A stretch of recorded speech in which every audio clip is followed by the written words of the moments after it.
안녕하세요. 오늘은 신약 성경 안에서 어쩌면 그냥 지나치기 쉬운 아주 짧은 편지 한 통이죠. 바로 빌레몬서에 대해 좀 깊이 들어가 보려고 합니다. 네, 안녕하세요. 오늘 저희가 참고하는 자료들은 이 빌레몬서를 전통적으로 어떻게 해석해 왔는지 그 관점을 주로 다루고 있는데요. 이걸 통해서 그 로마 제국이라는 복잡한 시대적 배경 속에서 용서, 또 화해, 그리고 관계가 어떻게 변화될 수 있는지 그 핵심 메시지를 좀 파헤쳐 보려고 합니다. 네, 맞습니다. 이 빌레몬서가 참 특별한 게 어떤 딱딱한 신학 이론을 막 나열하는 게 아니잖아요. 그쵸? 그보다는 로마 제국이라는 그 현실, 특히 노예제라는 아주 민감한 문제 속에서 신앙이 어떻게 실제 삶으로 나타날 수 있는지 그걸 보여주는 거죠. 뭐랄까, 살아있는 사례 연구 같은 느낌이에요. 살아있는 사례 연구라 흥미로운 표현이네요. 그럼 그 역사적인 배경부터 좀 자세히 들여다볼까요? 누가, 언제 썼고 그 상황이 왜 그렇게 중요할까요? 네, 이 편지는 사도 바울이 썼습니다. 시기적으로는 대략 주후 60년경으로 보고요. 중요한 건 바울이 이 편지를 로마의 감옥에서 썼다는 사실이에요. 아, 감옥에서요? 네, 스스로를 그리스도 예수를 위하여 갇힌 자 된 바울이라고 밝히거든요. 이런 어려운 처지에서도 다른 사람의 문제를 위해서 중재에 나섰다는 점이 이 편지의 메시지에 더 깊은 울림을 주는 것 같아요. 그렇겠네요. 자신의 어려움 속에서도 다른 일을 생각했다는 거니까요. 그럼 받는 사람은 누구였나요? 받는 사람은 빌레몬이라는 사람인데요. 골로새 지역에 살던 비교적 부유한 그리스도인이었던 것 같아요. 바울의 전도를 통해 신자가 된 사람이기도 하고요. 그런데 재미있는 건 이 편지가 빌레몬 개인에게만 보내진 게 아니라는 점이에요. 아, 그래요?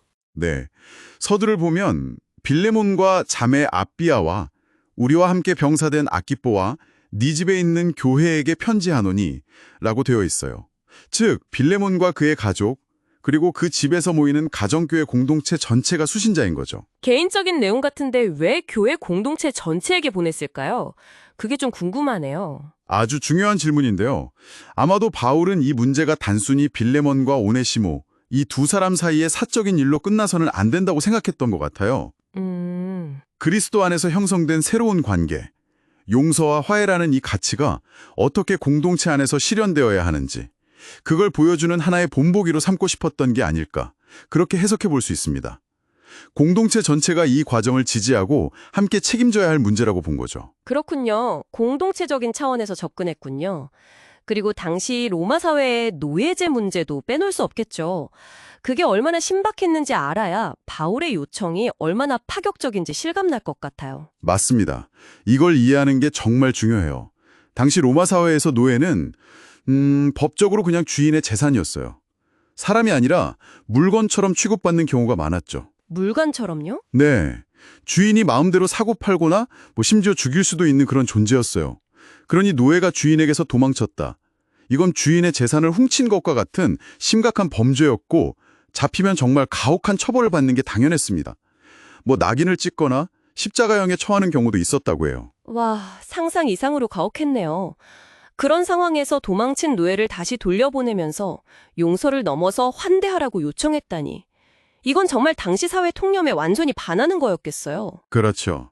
그냥 반하는 정도가 아니라 거의 혁명적인 요구였던 거죠. 이게 바로 빌레몬서가 담고 있는 긴장감이고 또 복음의 급진성을 보여주는 지점이라고 할 수 있습니다. 자, 그럼 이제 이야기의 중심으로 들어가 보죠. 주요 등장인물이 3명 나오잖아요. 바울, 빌레몬, 오네시모. 이들의 관계를 좀 더 자세히 설명해 주시면 좋겠어요? 네, 먼저 바울은 이 이야기의 중재자 역할을 하죠. 앞서 말했듯 감옥에 갇힌 상황에서도 빌레몬과 오네시모 사이에 깨어진 관계를 회복시키려고 애쓰는 인물입니다. 흥미로운 건 바울이 사도로서의 권위를 내세우기보다는 사랑의 근거에서 간청하는 방식을 택한다는 거예요. 아, 명령이 아니라 간청이요? 네, 내가 마땅히 할 말을 그리스도 안에서 담대히 내게 명할 수도 있으나 도리어 사랑으로서 간구하노라. 이런 식으로요. 와, 그 관계의 깊이가 느껴지네요. 그럼 빌레몬은 어떤 인물인가요? 노예 주인이었다는 것 외에? 빌레몬은 일단 골로새 교회의 주요 인물이었던 것 같아요. 자기 집을 교회 모임 장소로 내어줄 정도였으니까요. 바울은 그를 사랑받는 자요 동역자라고 부르면서 그의 믿음과 사랑을 높이 평가합니다. 즉, 신앙적으로 성숙한 그리스도인이었던 거죠. 하지만 동시에 그는 오네시모라는 노예의 주인이기도 했어요. 이 두 가지 정체성 사이에서 갈등하게 되는 인물이죠. 신앙과 현실 사이의 갈등이네요. 마지막으로 오네시모, 도망쳤던 노예요. 이 인물에 대해서는 어떻게 이해해야 할까요? 오네시모는 아마 빌레몬에게 뭔가 손해를 끼치고 도망쳤던 것 같아요. 구체적으로 어떤 잘못인지는 편지에 명확히 나와 있지는 않지만요. 중요한 건 그가 도망 중에 아마도 로마에서 바울을 만나게 되고 거기서 복음을 받아들여 그리스도인이 되었다는 사실입니다. 아, 도망 중에 바울을 만나서 변화된 거군요. 네. 그리고 변화된 오네시모는 바울에게 큰 힘이 되어주는 존재가 됩니다. 바울이 그를 갇힌 중에서 낳은 아들, 내 심복, 심장이라고까지 표현할 정도니까요. 여기서 또 흥미로운 지점이 오네시모라는 이름의 뜻인데요. 이름 뜻이요? 네. 오네시모는 헬라어로 유익한, 쓸모있는 이라는 뜻이에요. 아, 유익한 자. 그렇죠. 바울이 이걸 아주 절묘하게 활용하는데요. 그가 전에는 내게 무익하였으나 이제는 나와 내게 유익함으로 라는 구절이 있어요. 전에는 주인에게 손해를 끼치고 도망쳐서 무익했을지 모르지만 이제 그리스도 안에서 변화되어 바울에게도 영적으로 유익하고 이제 돌아가면 빌레몬에게도 과거와는 다른 차원에서 즉 형제로서 유익한 존재가 될 것이라는 거죠. 와, 이름의 의미를 가지고 그렇게 풀어내다니 정말 놀랍네요. 그 변화된 오네시모를 이제 바울이 빌레몬에게 돌려보내면서 하는 요청이 이 편지의 핵심이잖아요. 맞습니다. 바로 그 지점이 클라이맥스죠. 바울의 요청은 단순히 오네시모를 용서해줘라 정도가 아니에요. 그 이상이라는 거죠. 네, 훨씬 더 근본적인 변화를 요구합니다. 바로 이제부터는 종과 같이 대하지 아니하고 종 이상으로 곧 사랑받는 형제로 둘자라는 요청입니다. 종 이상으로 사랑받는 형제로. 네, 이건 단순히 감정적인 차원의 용서를 넘어서 사회적 신분관계 자체를 그리스도 안에서 재정의하라는 요구예요. 로마의 법과 질서 아래에서는 주인과 노예 관계였지만 이제 그리스도의 몸 안에서는 동등한 형제라는 거죠. 이건 뭐 당시 로마 사회의 근간을 흔드는 선언이나 마찬가지겠는데요. 주인 보고 노예를 형제로 대하라니. 그렇죠. 엄청난 도전이죠. 바울도 이게 얼마나 어려운 요청인지 알았을 거예요. 그래서 아주 조심스럽고 또 간절하게 호소하는 거죠. 심지어 이런 말까지 합니다. 그가 만일 내게 불의를 하였거나 내게 빚진 것이 있으면 그것을 내 앞으로 계산하라. 아까 잠깐 언급하셨던 자기가 대신 갚겠다는 제안이군요. 네, 오네시모가 빌레몬에게 입힌 재정적 손실이 있다면 그 모든 것을 자기가 책임지겠다는 거예요. 바울 자신이 지금 감옥에 갇힌 어려운 상황인데도 말이죠. 와, 정말 대단한데요. 이건 단순히 물질적인 보상을 넘어서는 의미가 있어요. 용서와 화해에는 때로는 이런 실제적인 대가 지불이 필요하다는 것을 보여주는 거죠. 그리고 더 나아가서는 우리의 모든 죄의 빚을 대신 짊어지신 그리스도의 희생적인 사랑을 떠올리게 하는 부분이기도 하고요. 듣고 보니 빌레몬서가 정말 짧지만 담고 있는 메시지의 깊이가 엄청나네요. 핵심 주제를 다시 한번 정리해보자면 역시 용서와 화해, 그리고 신분이나 배경을 초월하는 그리스도 안에서의 동등함, 이렇게 볼 수 있겠군요. 정확합니다. 신앙이라는 것이 그냥 머릿속의 추상적인 개념이 아니라 우리의 실제 관계, 아주 구체적인 삶의 문제를 변화시키는 능력이라는 것을 정말 생생하게 보여주는 거죠. 빌레몬과 오네시모의 관계가 복음을 통해 어떻게 새롭게 설정될 수 있는지를 보여줌으로써 복음의 실제적인 힘을 증명하고 있는 셈입니다. 그런데 여기서 한 가지 더 생각해 볼 점이 있는 것 같아요. 아까 잠깐 언급했지만 바울이 왜 노예제도 사체에 대해서 직접적으로 비판하거나 폐지를 요구하지 않았을까 하는 점이에요. 그 점이 좀 궁금하기도 하고 때로는 비판의 대상이 되기도 하잖아요. 네, 아주 중요한 질문이고 실제로 많은 논의가 이루어지는 지점입니다. 왜 바울은 그토록 불의해 보이는 노예제도 자체를 정면으로 공격하지 않았을까? 전통적인 해석 안에서도 몇 가지 가능한 설명들이 제시되는데요. 어떤 것들이 있을까요? 첫째는 복음의 우선순위에 대한 관점이에요. 바울은 사회 구조개혁 그 자체보다는 개인의 내면 변화와 하나님과의 관계 회복, 즉 영적인 자유를 더 근본적인 문제로 보았을 수 있다는 거죠. 아, 내면의 변화가 먼저다. 네. 개개인이 그리스도 안에서 진정한 자유를 경험하고 변화되면 그것이 결국 사회 구조에도 영향을 미칠 것이라고 생각했을 수 있다는 해석입니다. 둘째는 당시 상황에 대한 현실적인 고려가 있었을 수 있어요.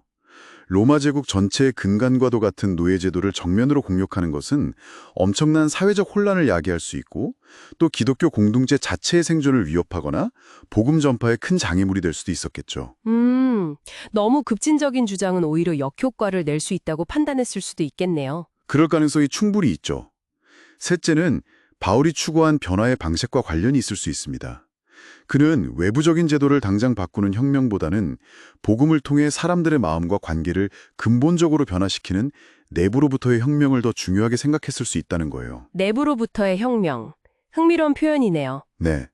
주인과 노예 사이의 관계를 형제 관계로 재정의함으로써 노예제도의 정신적인 기반 자체를 허물어뜨려내는 시도였다고 보는 거죠. 관계가 근본적으로 변하면 결국 그 관계를 담고 있는 틀, 즉 제도 역시 점진적으로 변화될 수밖에 없다는 어떤 믿음이 있었을지도 모릅니다. 그렇군요. 제도를 직접 공격하기보다 그 안에 사람들의 관계를 복음으로 변화시켜서 결국 제도의 변화까지 이끌어내려는 장기적인 관점이었을 수도 있겠네요. 네, 그런 해석이 가능합니다. 물론 현대적인 관점에서 보면 여전히 아쉬움이 남는 지점일 수는 있지만 당시의 역사적 맥락과 바울의 신학적 우선순위를 고려할 때 이런 해석들이 제시되어 왔습니다. 이해가 되네요. 이제 바울이 빌레몬을 설득하기 위해 사용한 방법, 그 설득의 기술에 대해서도 좀 더 이야기 나눠보면 좋겠어요. 정말 지혜롭다는 생각이 들거든요. 명령이 아니라 사랑으로 호소한다고 하셨잖아요. 맞아요.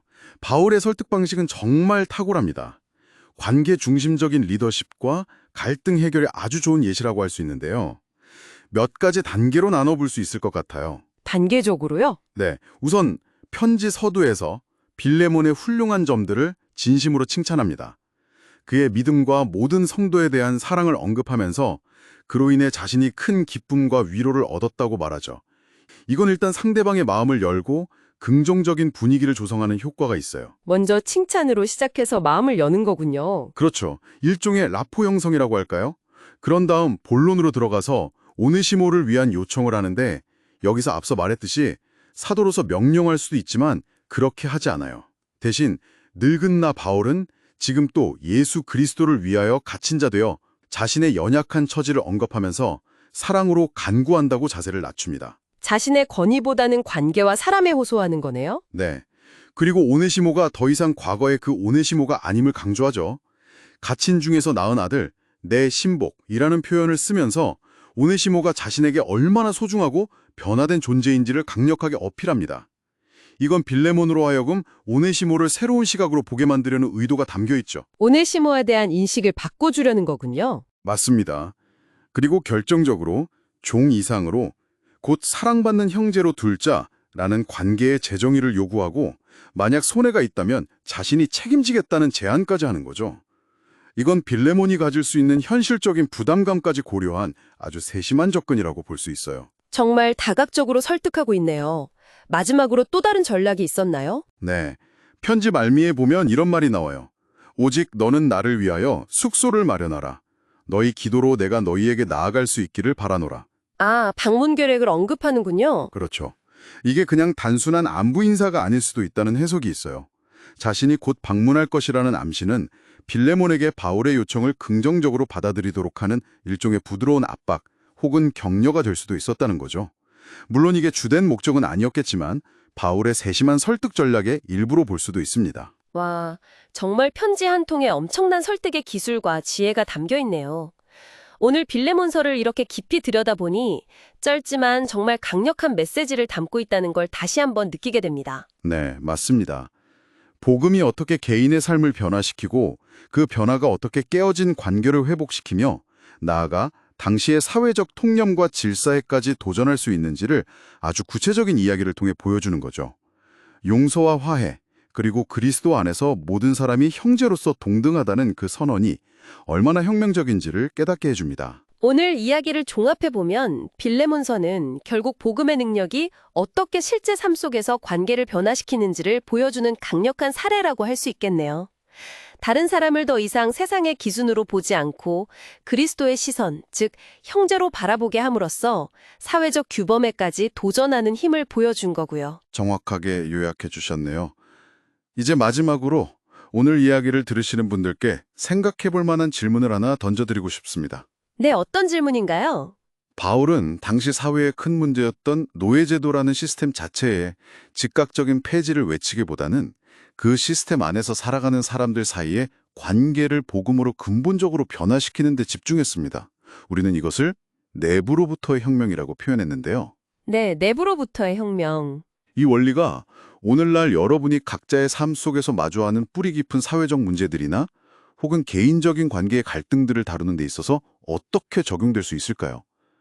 개인적인 신앙의 성숙과 내면의 변화가 중요하지만 동시에 우리가 발딛고 있는 사회의 구조적인 불이나 모순에 대해서는 어떻게 반응해야 할까요? 이 둘 사이에서, 그러니까 개인적인 변화의 추구와 더 넓은 사회 정의를 향한 목소리 사이에서 우리는 어떻게 균형을 잡고 지혜롭게 행동해야 할지 한번 깊이 고민해 보시는 시간이 되었으면 좋겠습니다. 개인의 변화와 사회 구조의 문제 사이에서의 균형. 정말 중요한 질문이네요. 오늘 빌레몬서를 통해 얻은 통찰이 우리 각자의 삶과 관계, 그리고 우리가 속한 공동체를 돌아보는 좋은 계기가 될 것 같습니다. 오늘 깊이 있는 이야기 나눠주셔서 감사합니다. 네, 감사합니다.